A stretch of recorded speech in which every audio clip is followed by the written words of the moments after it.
Oke, kali ini kita akan membedah sesuatu yang mungkin nggak biasa ya. Sebuah ujian akhir.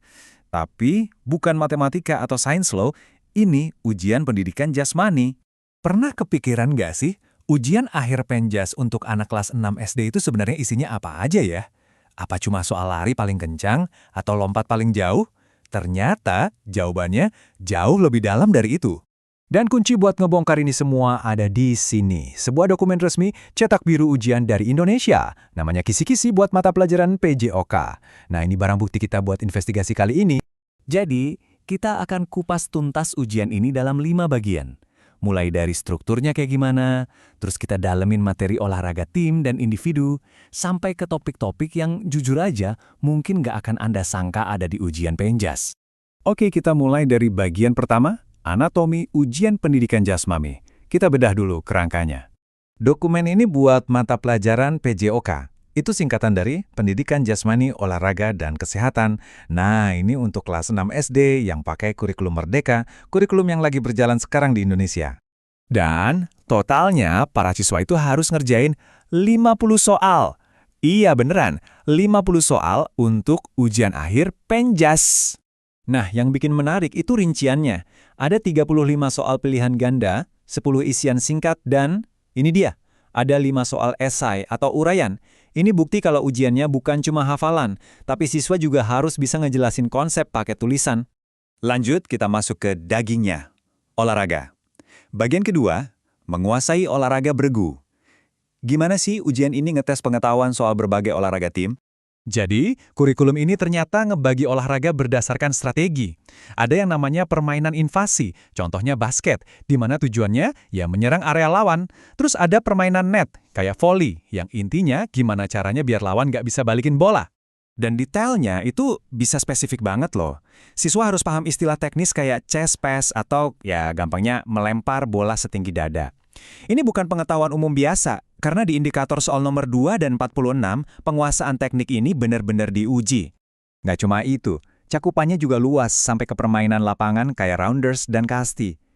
Keterampilan inti yang dites, kalau kita lihat dari butir soal 5, 6, 17, dan 39, itu fokus ke gerakan-gerakan dasar banget. Melempar, menangkap, bahkan sampai strategi simpel setelah mukul bola. Oke, dari kerjasama tim, sekarang kita geser ke disiplin individu. Di sini, fokusnya lebih ke performa dan penguasaan teknik personal.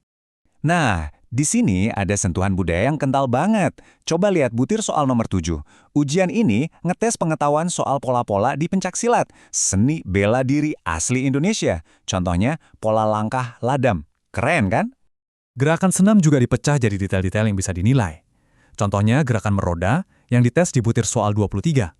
Siswa itu harus tahu urutan yang benar, mulai dari posisi awalnya gimana, tangannya ditaruh di mana, sampai cara mendarat yang pas.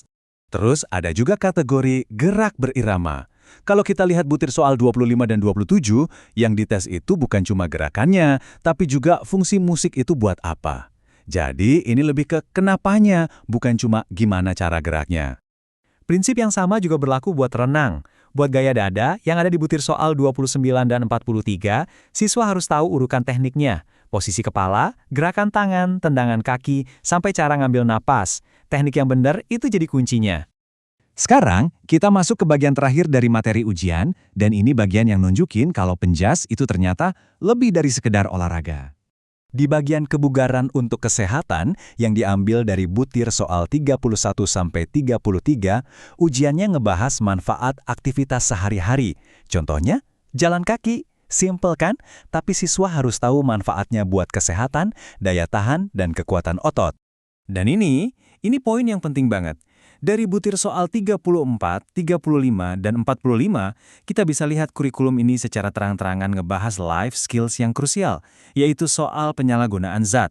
Siswa diharapkan ngerti efek alkohol dan narkoba sampai ke konsep apa itu zat adiktif. Oke, kita udah lihat semua potongannya, sekarang kita sampai di bagian akhir. Setelah membedah semua ini, gambaran besar apa sih yang sebenarnya mau ditunjukin sama ujian ini? Filosofi utamanya itu ada di sini. Di bagian capaian pembelajaran. Tujuannya adalah supaya siswa bisa menerapkan konsep dan prinsip modifikasi berbagai pola gerak dasar. Jadi, ini bukan soal niru gerakan plek-ketiplek, tapi soal pemahaman dan kemampuan beradaptasi. Jadi intinya begini, kurikulum di Indonesia ini mau menciptakan melek fisik yang menyeluruh.